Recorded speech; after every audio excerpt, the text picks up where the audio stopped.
Mellow greetings, fellow stationeers, and welcome back to Mimas with me, 54 Bear, where we are doing a brutal survival or brutal start, and not much difference on the outside. I've been a little bit busy in between episodes, having to go out and get more fuel. Looks like this one's already empty, and little bit of pipe shenanigans on the back. It's unfinished, but if you will recall from previous episodes, we got this cooling system filled with pure oxygen because it was the easiest thing I had available to put in there. Turns out it does freeze. These radiators do, when the system runs out of fuel, like now, these radiators can get excessively cold. This one's still working, this one is very cold. It's got about 50 degrees to go before the oxygen will freeze and burst the pipe. And yes, I have had pipes burst. So what I have done for the cooling system is I've added a warming circuit. And how this works, I mean, it would have been very easy just to put on some pipe heaters. But what I've done is I've got a couple of small heat exchangers round the side, wired up in a slightly funky way. I've coloured the piping so it's a little easier to see.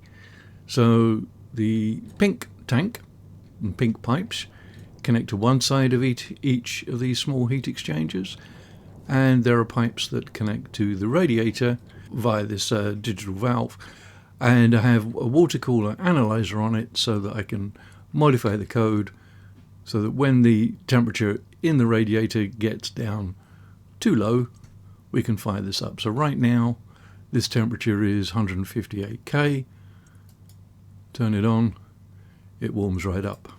Of course, it will cool down again very quickly, but this will take a small amount of heat out of the big tank via the heat exchanger and use that heat to warm up the cooling gas. Seems a little strange to warm up the cooling gas, but when it gets down that cold, you kind of have to. So what we're doing here really is just pushing back the fail point. The fail point was the gas in the radiators was getting too cold and bursting the pipes when it ran out of fuel. Now we're using some of that heat to take the chill off of the cooling gas. It will still cool, but it shouldn't cool to the point where it will break a pipe. Not having fuel is going to be the big problem. So at the moment, this system is only going to work when there is a constant supply of fuel. I don't have that sorted yet. In order to get that, I need probably a bigger greenhouse, and I need the composters and whatnot to process leftover food and organic matter into volatiles. Quite a way away from that. So at the moment, it's lots of doing the old diggy stuff. Right, I do have a couple of water bottles here that could do with being refilled. This thing isn't being cooled, so the water in there should be good enough. Let's have a look. Because I've been out mining, haven't actually checked on this for a while. So 60 litres, and in the olive tank we have almost 300 moles. And in the pink tank, 25. But there again, it's not actually. Oh, there is fuel in there. Oh, of course, the gauges are reading backwards. Don't. Brain fart. I also put some in here. I could probably do with doubling that up. Right, so that's all that's really gone on out here. I do need to expand this. I do need to be reclaiming some of the other gases, particularly the CO2. I will need a lot of it. I have a bunch in this tank, almost 7,000 moles, but it's 900 degrees. It needs to get a lot cooler. I will probably filter out the CO2 and the oxygen. Well, maybe not even the oxygen. The CO2 and the nitrogen I shall probably filter out of this and then just cool to the atmosphere. Seems a little wasteful. I'd kind of like to get a Stirling engine to suck the heat out of it to get some power, but yeah, this is a small scale base and that would require a lot more in the way of infrastructure. I have also expanded the farm. We now have 15 trays. I believe, based on time, that they should all be ready for seeding, or should all have seeded. And I do need to do a lot more smelting, but I won't bore you with that. No flying projectiles, that is good. So base temperature and pressure is good. Yeah, it looks like everything is seeded, so need to do some harvesting on that. I have a bit of a baked potato and 2 raw ones ready to go. So at some point I can start channeling some of the potatoes and maybe even the seeds as well, start channeling them into biomass creation and get going with the volatile stuff. CO2 in here, we're at 6%, so that is, it's going to be okay for a while yet. Talking of such things, may as well vent this tank. Puts the percentage up a touch, and I put all of my ingots in the toolmaker so I can see what I have. So these are all of the resources I have to hand at the moment. I'm down to 105 Invar. That needs to get bumped up. So does the Constantan. Maybe a little bit more solder, and definitely some more steel. The rest of the the base or the base ingots, I'm going to be okay for. They're relatively easy to come by and to handle. So that's where we are. I am going to add some code, which I will do now. There won't be any more building or anything else this episode, so if you're not interested in the in the IC coding side of things, as before, thanks for watching. For those who are interested, I will demonstrate how it's going to work. Woo. I put a little platform up here just so if I had to spend any time up here, it was easier.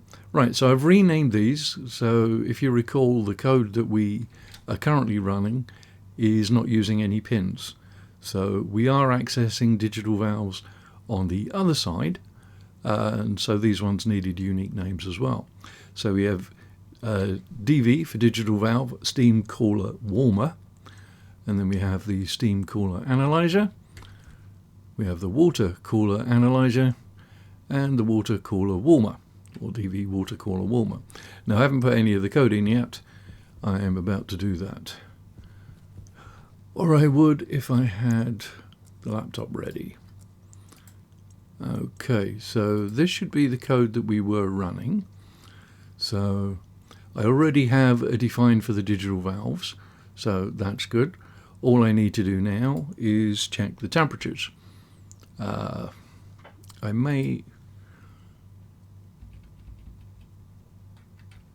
trying to figure what temperature would be good. Let's have a little look at the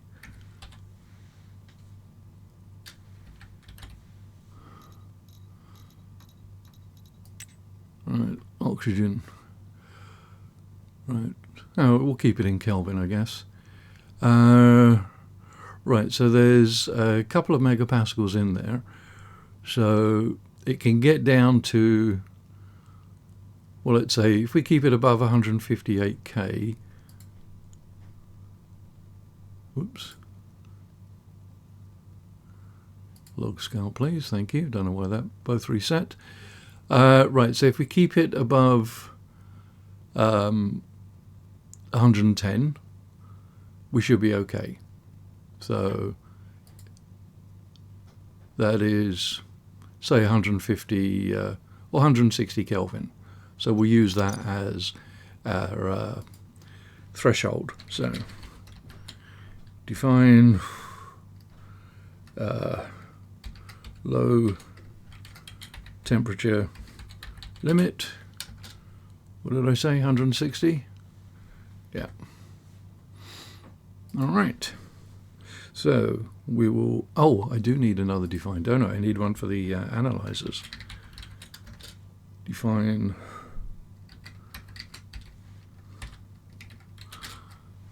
analyzers.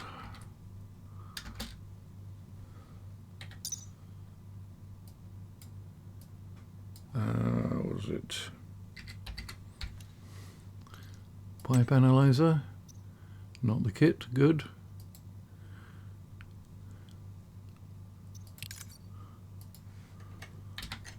All right.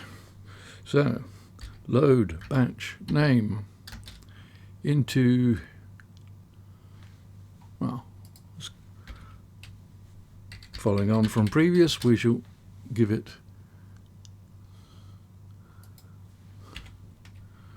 an alias of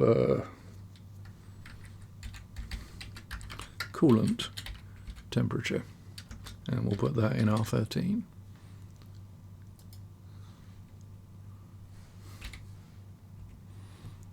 And it would help if I could spell. So load into coolant. I did it again. Temperature from analyzers hash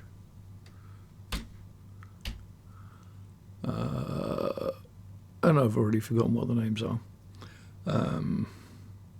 Let's do the water one first. So water analyzer.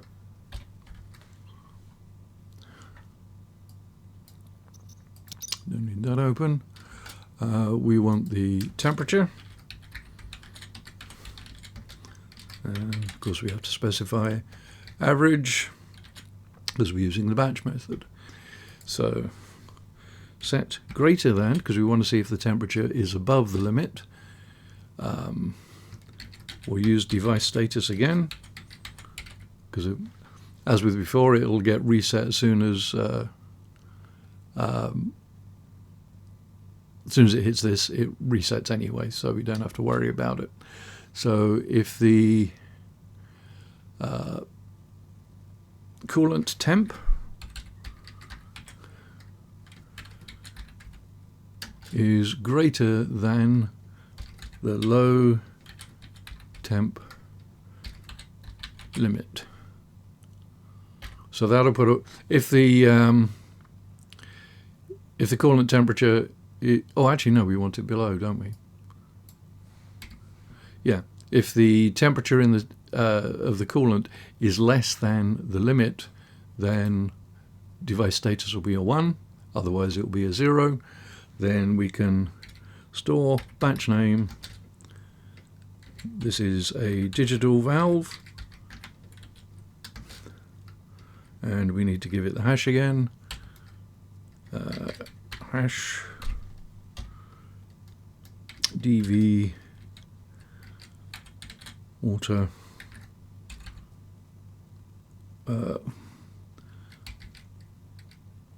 coolant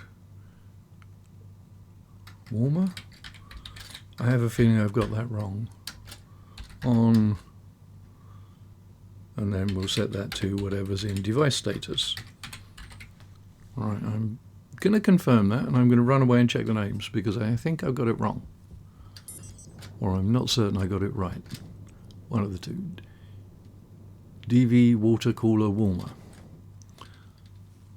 Should probably have chosen a shorter name.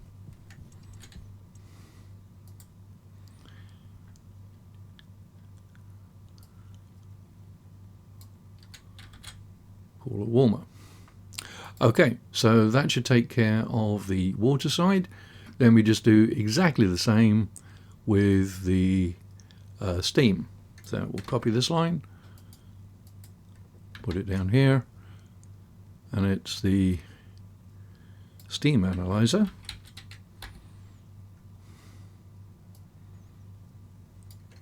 That can be exactly the same.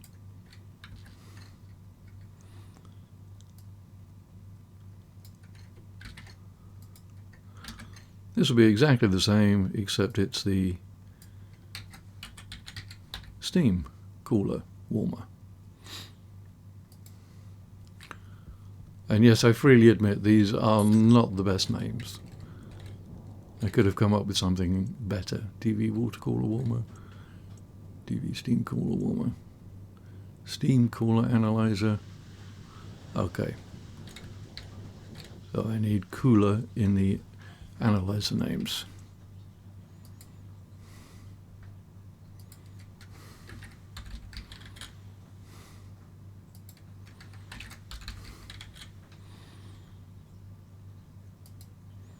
Okay, I believe that will work.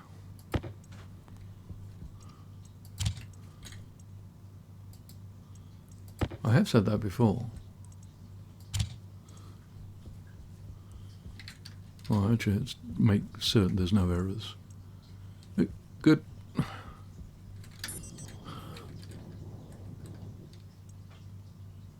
Right, so that's at 240. That's going to take a while to come down to the limit. That's at 380. But as long as the fuel is pumping in, then we should be okay. I was also toying with an idea of putting a pipe analyzer on this, just to monitor the pressure in there and to set off a flashing light if the fuel goes low. In fact, why don't we do that right now?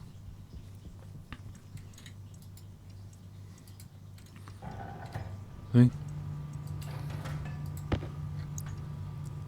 And I think I'll be okay for cable.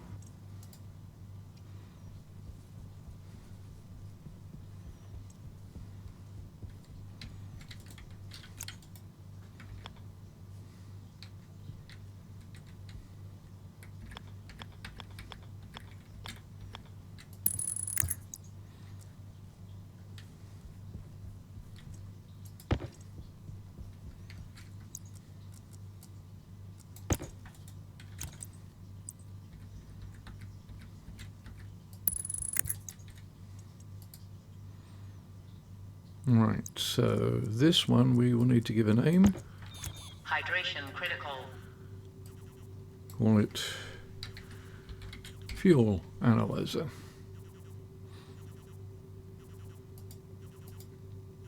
Actually, we'll call it combustor fuel analyzer because there's a good chance we'll be using more of it, or more fuel analyzing type stuff. All right, let's get this round here. So, oh, need the light. Oh, cancel. Where do I want to put the light? Has to be somewhere on this network.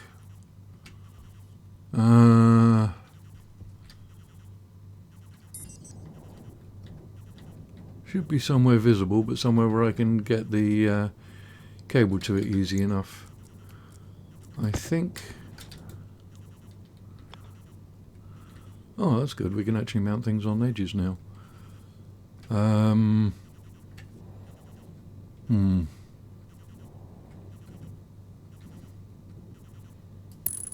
think I'll put it there, so that way I'll be able to see it from the base.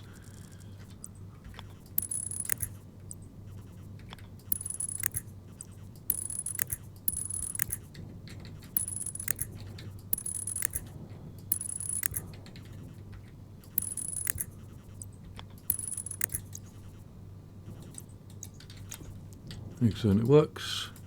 It do.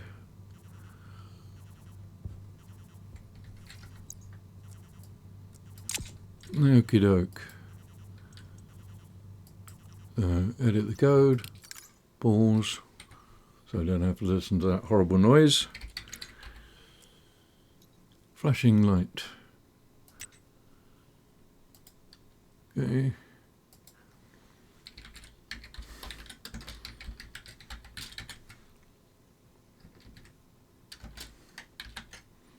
Well, actually, no, let's not call it flashes, let's call it flashing.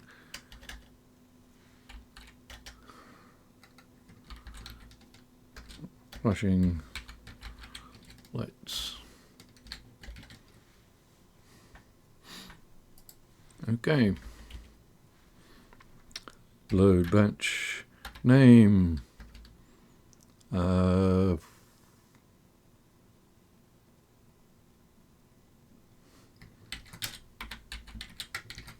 well reuse device status from analyzers.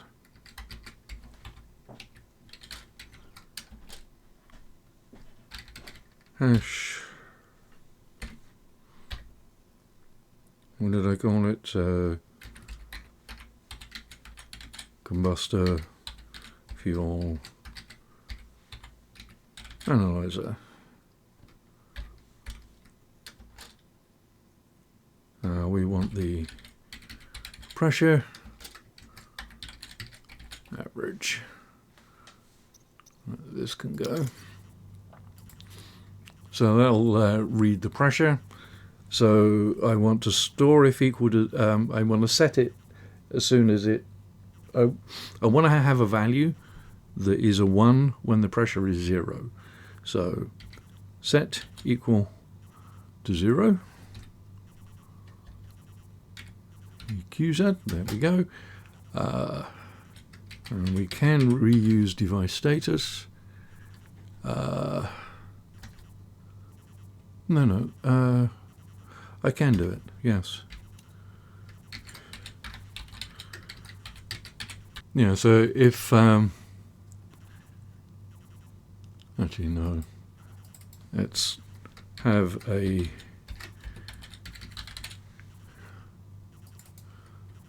variable for it, make it easier. Alias fuel pressure R14. Okay, so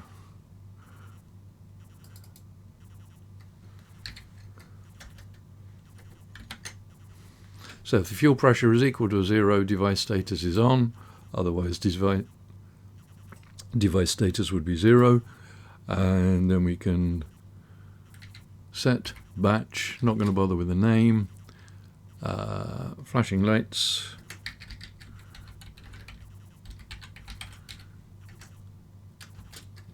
on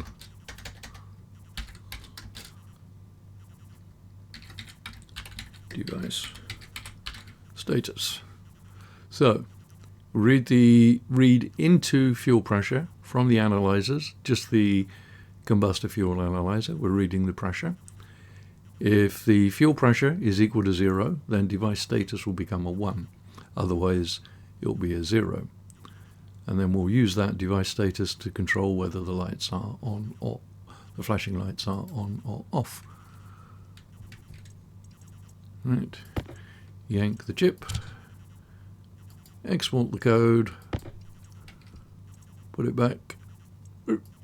No. Put it back. No errors.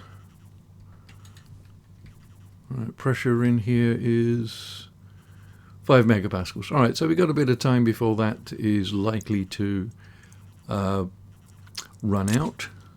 But when it does, we should have a flashing light. And if I try turning it on, the code turns it off straight away, which is the way I would expect it to work.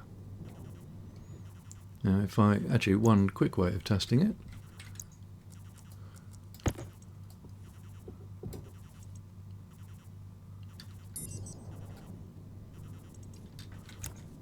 Is that still reading the pressure? Yes, it is. When it is dropping rapidly.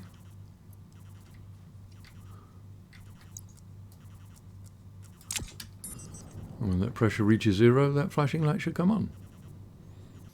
Okay, well, something is not working. We will debug.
Oh, there we go.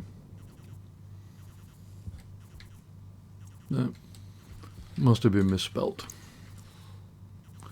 And then if we put the thing back, this has still got some fuel in it.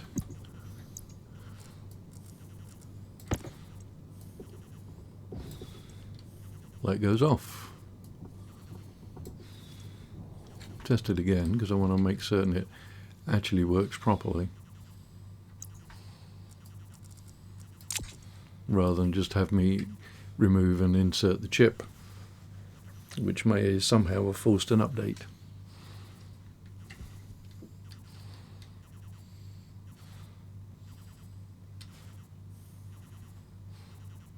There we go. Okay, so there we have a quick and dirty alert system to tell me that my fuel has run out on the water generator. Okay, that was it. Said not too much new pipe funkiness. There will be more. I will need to do some more mining. I was able to find a little bit of nickel, but I don't have an awful lot. This is pretty much it. So I will need to go and find some more. I'd like to get the lenses, but to do that I need the advanced furnace. And before I do that, I really need to have some better gas processing in place. So, yeah, it's a job of competing priorities. But that's this game in a nutshell. Hope you found something useful and interesting. Like, share, subscribe, all that good stuff. If you have any questions, please feel free to leave them in the comments. It's always a delight for me to hear from you. And I'll do my level best to answer any questions. Thanks for watching, and I'll catch you in the next one. 54 Bear out.